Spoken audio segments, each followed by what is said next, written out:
Hello, my name is Andy and I am the Village Idiot. I'm armed with a car and a GoPro and an unhealthy amount of time on my hands. I'm using that time to attempt to visit every civil parish in England.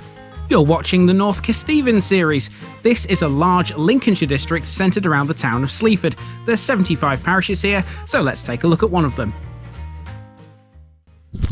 Welcome back to North Kesteven once again, people, and the rain, which we saw in the North Rauceby episode last time out, appears to have stopped. There's patches of blue sky up there, so this one should be a little bit easier for me to walk around. It's a much bigger village though. This is the second of the two Rauceby twins. We've seen North Rauceby, now it's time for South Rauceby.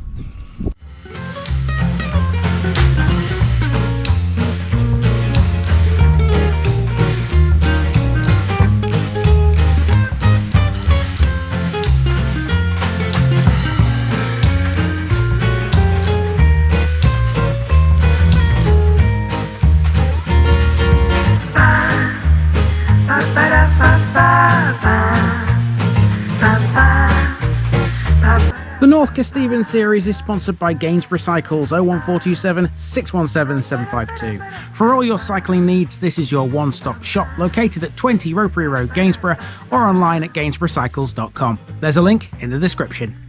Gainsborough Cycles, ask for Trevor Halstead. Here's my disclaimer for people who may be watching me for the first time. I say things as I would in my native accent and dialect. As a result, I may not pronounce things in the same way as the locals do. Remember, I'm a visitor. It's impossible to know everything. Leave me a comment, spin me a like, and bash that subscribe button. Let's get to today's parish video.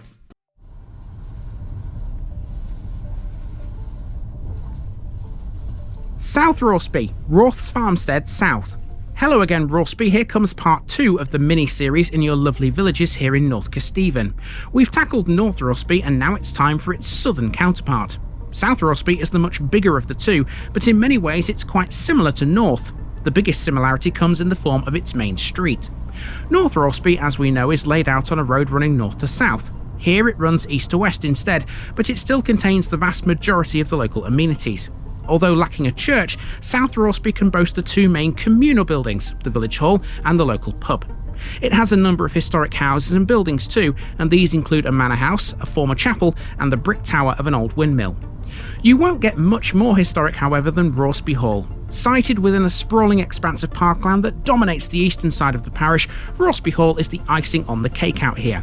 It's a country house that dates from the mid-19th century, and it was lived in by both Anthony Peacock Wilson and the Craycroft Amcotts family. We will of course discuss that and them both in more detail, as well as everything else South Rauceby has to offer as we go walking in the beautiful surrounds of North Kesteven once again. Let's go.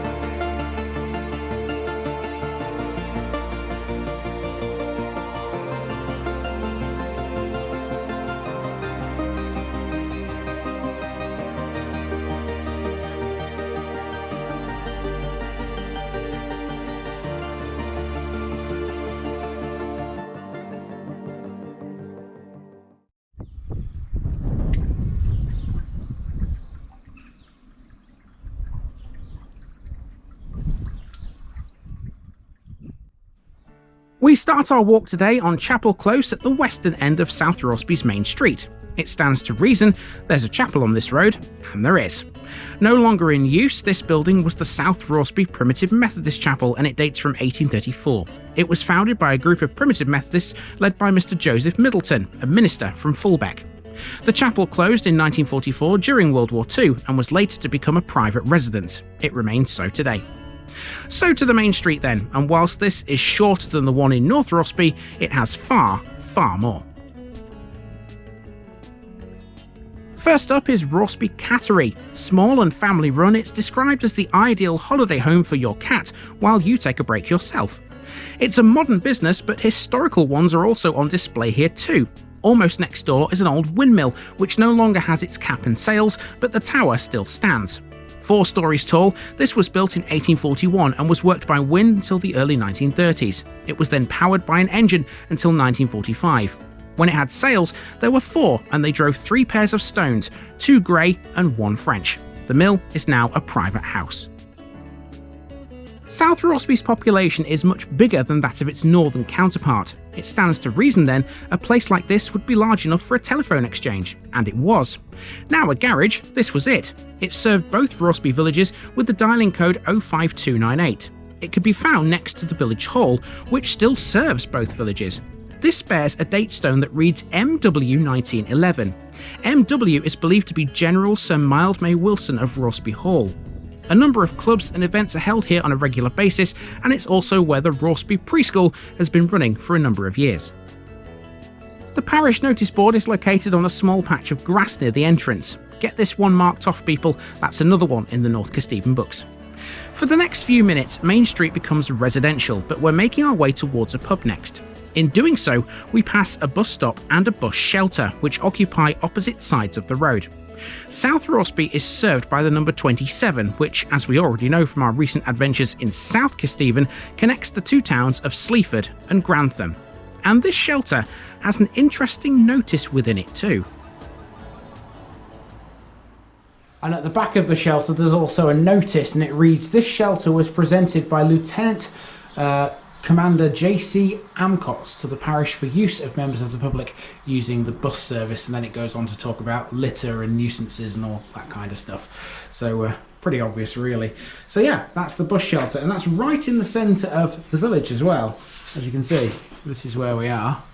This is the view from inside it. One thing I've noticed so far about South Rauceby compared to North Rauceby is how much quieter it is. Now the reason for that is pretty obvious when you think about it, because North Rauceby is on a long linear street between the A17 and this very village. Once traffic's here, it doesn't actually circle around it all the time, does it? It goes to where it needs to be and basically just stays there, and that's why it's so much quieter.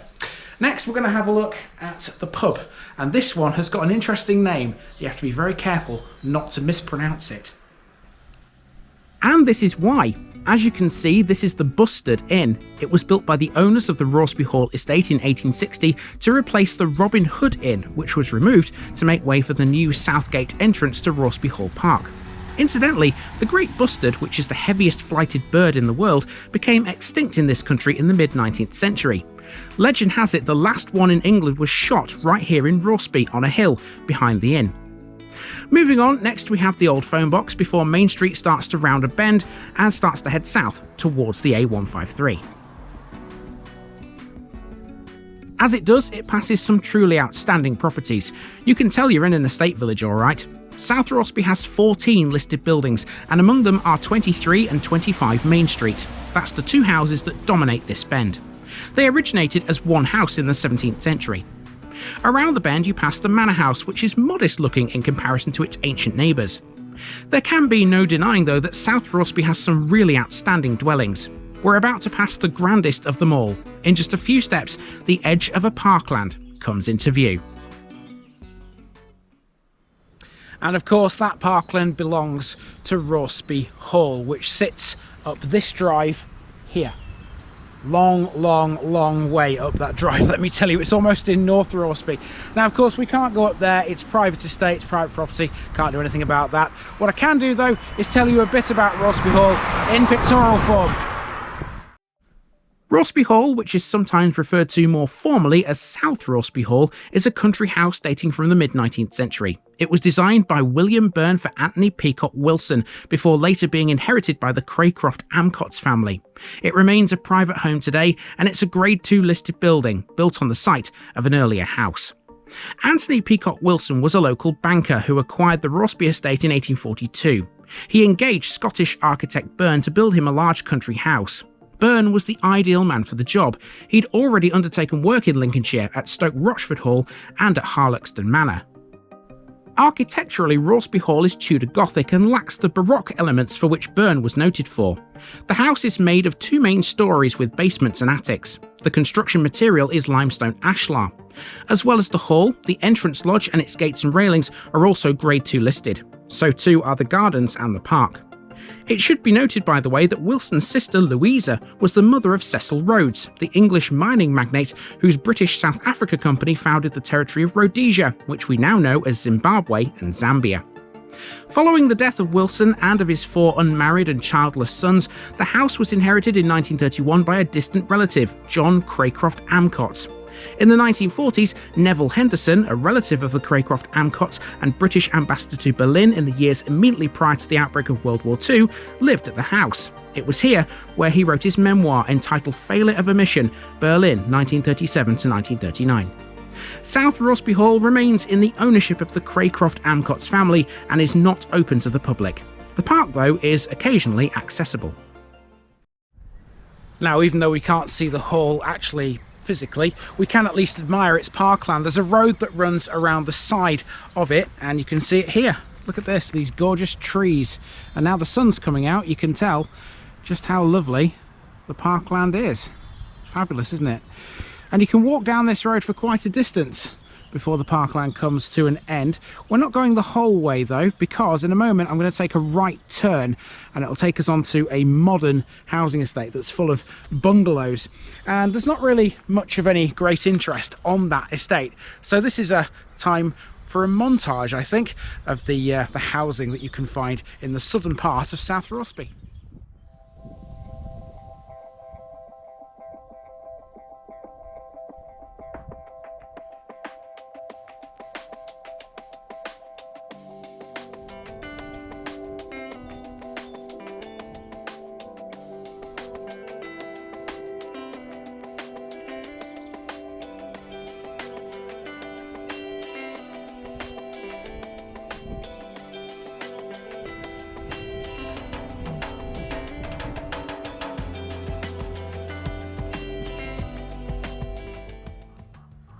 We rejoin the route on Cliff View, where we find some more of that Kesteven style housing we first encountered last week. Cliff View also has some really pretty trees at this time of year too. Look at this awesome blossom. It's enough to bring out the best in practically any village. Speaking of trees, the most notable house in this area is Woodman's Cottage. This would have been the home of the estate's woodcutter. He would have worked the woodlands around the hall and the village, cutting down trees to supply Rauceby Hall. Even nearby Beach Avenue is tree themed too.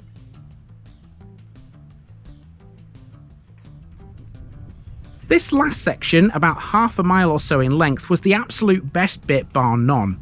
After Cliff View comes to an end, the road turns into a quiet rural track, and on both sides all you can see for a number of miles is the sheer beauty that is the North Kesteven countryside. This continues further when you hit Thorpe Drove, which is a dead straight lane that leads to the A153 between Wilsford and Greyleys. This is peak Lincolnshire, people, and you can see why property-wise Rauceby is a sought-after area. Here we are back into civilization again, just a few steps away from the start. And there you go, we are back almost to the beginning. Chapel Road, Close, Chapel Close is where I parked. That is literally just a couple of steps that way. And now the sun is sufficiently out, there's plenty of blue sky up there, so I think it's time to take these off and this off too, because now it's going to start to get warm. I'll see you in the next one, where I should be wearing considerably less about my person. That will do us for another village in North Kesteven, and with it the Rauceby mini-series is complete. However, in the not too distant future, there will be more to cover in this area that's Rauceby related. I'm talking railways and hospitals, but they are in a place called Greyleys. Stick around for that soon.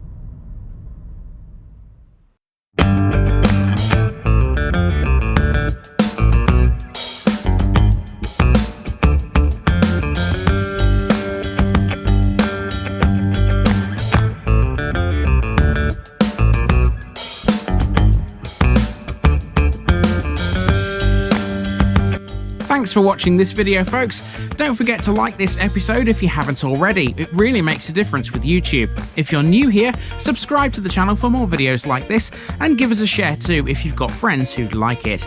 You can find all the links to my social media accounts below, as well as my Buy Me a Coffee page where you can donate to the channel. Also, if you've enjoyed this episode, have a look at some more videos in this series. Until next time, I've been Andy, also known as the Village Idiot, and I'm out.